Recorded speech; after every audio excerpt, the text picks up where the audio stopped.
आपको प्रणाम करता हूँ। आप हमको थोड़ा ये जानकारी दीजिए कि वेद की रचना कैसे हुई है और वेद की रचना किसने की है। हाँ जी, पहले वेद का तो कोई पर्टिकुलर रचयिता है नहीं जी। और इन चारों वेदों के ज्ञान को भगवान ने आदित्य, अंगिरा, अग्नि और वायु, ये चारों ऋषियों के माध्यम से प्रकट करवाए।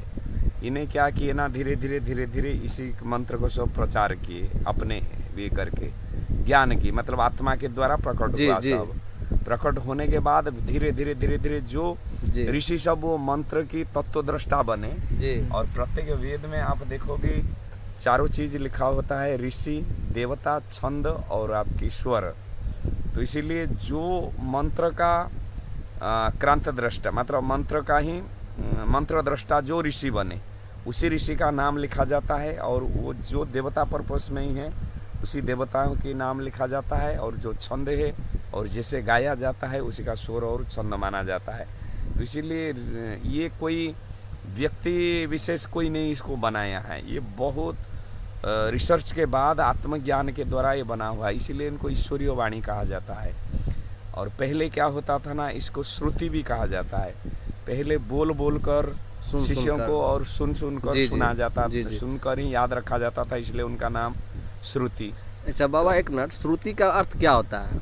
श्रुति अर्थात तो सुनना। तो फिर आप बोले बोल बोल करके, मतलब ऋषियों ने बोलते थे। अच्छा जी। और उस छात्र शिष्यों ने क्या करते थे ना, सुनते थे और इसीलिए सुन कर इसको याद रखते थे। जी। गुरु से, ऋषियों से जी। सुन कर याद रखते थे, इसी कारण से ही इनको श्रुति कहा गया है। फिर धीरे ये पत्थर में, ताम्रपत्री में इसमें सब लिखा गया। जी। लिखा जाने के बाद फिर जब पेपर आया, पेपर फॉर्म में आया है, तो इसीलिए इसका कोई एक पर्टिकुलर ऑथर नहीं है। ये अनेक रिसर्च के बाद, ऋषि मुनियों के रिसर्च के बाद वो मंत्र का मीनिंग जाने, और मीनिंग जानने के बाद फिर इसको आगे। तो एक और जानकारी बाबा जी हमको चाहिए कि श्रुति तो वेद है, सुन करके लिखा गया है, लेकिन आपके संज्ञान में ऐसी कौन सी बात है कि सबसे सर्वप्रथम किन ऋषियों का इसमें सहयोग है?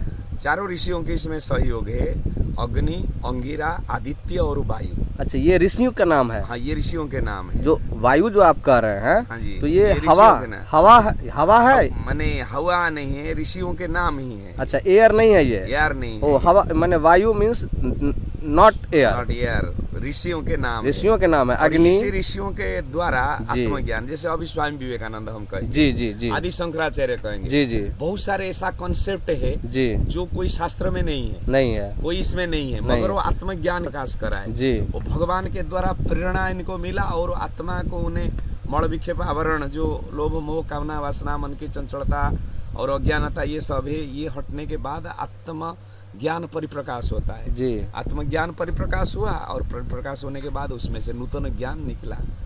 तो इसीलिए इसी को ईश्वरीय वाणी कहा जाता है। और आजकल की जो ग्रंथ है वो क्या है? आजकल की जो ग्रंथ है वो संप्रदायिक ग्रंथ है। जैसे कोई वैष्णव संप्रदाय है, उन्हें का आगे संप्रदाय को बढ़ाने के लिए विष्णु पुराण लिख दिया। सब कोई रामानंदी है, वो अपना ग्रंथ को आगे, अपने संप्रदाय को आगे बढ़ाने के लिए रामचरितमानस लिख दिया।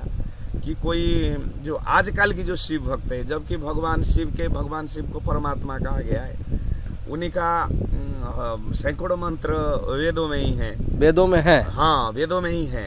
अभी जैसे हम यज्ञ कर रहे थे रुद्र सूक्त जी, भगवान की मतलब ऋग्वेद की पहला मंडल की मंत्र भी, उसमें भी 11 मंत्र उच्चारण करते थे। उसके बाद यजुर्वेद की मंत्र 16वां अध्याय के 66 नंबर मंत्र उसको भी करते थे। अथर्ववेद की, ये सब रुद्र और भगवान शिव का सब उसमें ही है, वेद में ही है। तो बाबा एक बात और मैं जानना चाहूँगा कि भगवान शिव का मंत्र चारों वेदों में है? चारों वेदों में ही है। तो आप ऋग्वेद में जो वर्णित मंत्र है, एक मंत्र बाबा मतलब अभी जैसे मतलब नमस्ते रुद्रमन्य भूतते इखवे नमः बाहुभ्याम उतते नमः, ये इसमें भी आता है और यजुर्वेद में भी आता है। अच्छा वेद में कहीं ऐसा वर्णित नहीं है कि महादेव के जटा से गंगा निकलती है? बिल्कुल ही नहीं है, ये सब संपूर्ण मनगढ़ंत है। गंगा भी नहीं निकलती है? बिल्कुल नहीं है। और भगीरथ जो है वो गंगा को लेके आए, ये भी मनगढ़ंत है। इनका क्या मैं कहना चाहता हूँ, जी, प्रमाण भी बता देता हूँ। जी। अभी देखिए रिपोर्टर हमारी और लोग भी पूरा हिमाद्री तक पहुंच गए जी और एवरेस्ट तक भी पहुंच जी गए। जी जी और पूरे ऐसा हिमालय की कोई पोर्शन नहीं है जहाँ पे लोग अभी नहीं पहुंचे। पूरा हिमाद्री, हिमाचल, शिवालिक